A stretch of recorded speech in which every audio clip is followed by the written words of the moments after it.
Now, you bring up opportunity, and now I'm going to get to some education issues that are kind of hot button issues in the state. Charter schools is one of them. Obviously, Kentucky is now one of very few that does not have any form of charter schools anymore. And so it's all about the enacting legislation, but how do you feel about charter schools overall? Do you think that it's something that Kentucky could use in low performing areas, or what is your feeling on charter schools, and would you like to see it happen? Sure. Let me preface it by saying, I worked at the state level in a state that had at one time a very strong charter population. So my feelings on it actually come from having worked with it very closely. I would say, first of all, I don't know that I would completely agree that Kentucky doesn't have any charters. I think that there are a lot of charter-ish issues here. The local school-based councils, the districts of innovation, there's already elements of that. Mm-hmm. So for me, I can support charter schools if done the right way. Right way being that we actually are, they're public schools. They are under local board authorization with state board oversight. What I can't stand for are schools that would result in legalized segregation. In other words, we've got to have some oversight to ensure that admissions and those things are in place. I also am very much for flexibility in exchange for accountability. So if a school wants to be charter, well, you can't just slap the word charter on the marquee and say, oh, look, it's different. Charters aren't a panacea in and of themselves. From my experience, the ones that have worked well have had a very thoughtful and deliberate planning process. They've been very thoughtful about what regulations they would need relaxed to really fulfill that. And then there's a conversation with the local board and the state board to say, well, if we have these regulations relaxed, we can do these things. Our achievement gap can decrease. Our achievement in middle school math will increase. Whatever. But I think in particular in our low performing schools, it's something that I've seen work very well. But it's not something that just happens. There's a planning process, and I think that legislation on this would be welcome. I think it's something that we could support as long as it's done in a way that's thoughtful and methodical. Now, you sort of mentioned that the low-performing areas are something that you have seen work really well. Mm-hmm. What other kind of model have you seen work really well? And obviously there are strong arguments on both sides of this issue. What are some of the main arguments against it that you've heard? Well, I think there's always the concern about the privatization in so much as having for-profit companies come in and run them. So now you're taking public money and giving it to someone who's, by their nature, they're making money. And so I think that is a big concern that I hear from a lot of people. As far as things that I've seen, at the end of the day, it really boils down to leadership.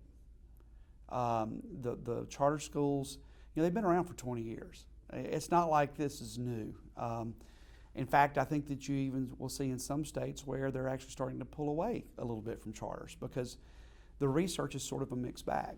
But what I do think is ultimately is the coherent or patterns of quality have been that there have been a thoughtful and deliberate planning. The leadership of the school and the district and the state is such that they don't let bad things happen to kids. And by that I mean that they don't simply say, well, we're going to be a charter and we're going to be free for all these regulations, but we're not really going to be focused on student achievement. I don't know that I would say that there's a particular model because I've seen language immersion schools do incredible things for kids. I've seen STEM schools do incredible things for kids. But at the same time, I've also seen STEM schools and language immersion not really do a whole lot. But it does, at the end of the day, I think, come down to leadership. Now, another hot button issue in education is academic standards. Kentucky was the first state to really adopt the academic standards, and it has seen some real big improvements in the state, but there is still a huge argument for repeal. What are your feelings on the academic standards in this state? Because they really are local. Kentucky has changed their own standards. And you mentioned that there could be a possibility for more change. So what are your feelings on them, and what possible changes could be coming? Well, there will definitely be some more changes to them. One thing that I always like to make sure everybody's clear on is the difference between standards and curriculum. Standards, they're like safety standards in the auto industry.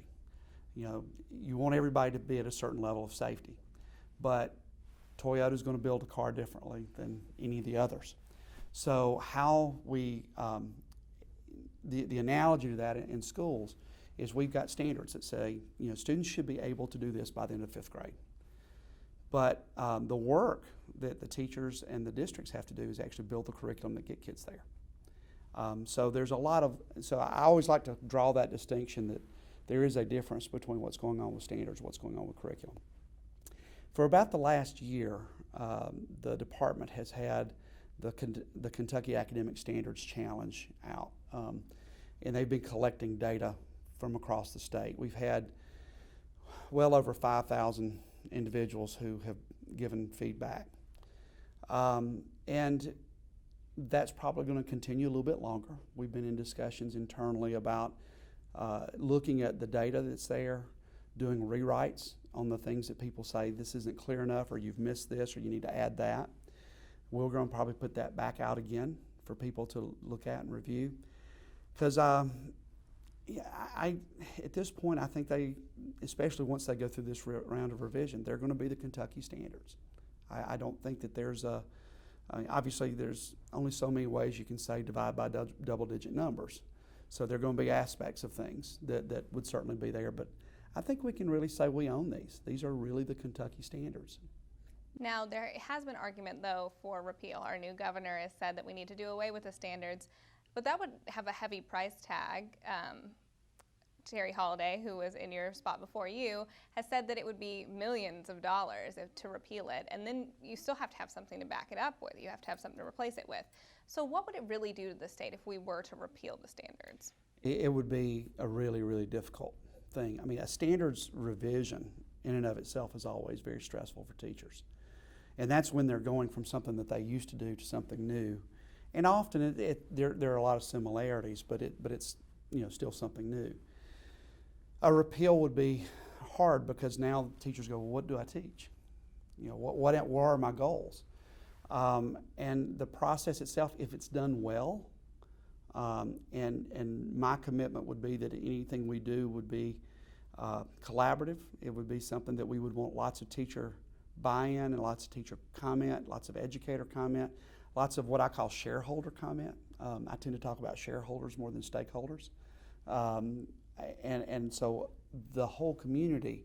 So to me, a standards revision process is going to take you at least a year, if not longer, before you ever get to a point that you go to a first read with the State Board of Education. So to repeal them without actually giving teachers something for them to fall back on, I think is a real problem. Financially, it is going to be a big price tag because not only do you come out with standards, if we really believe we're in local control, which I do, it means teachers have to be able to develop their curriculum. Well, who's going to pay for that?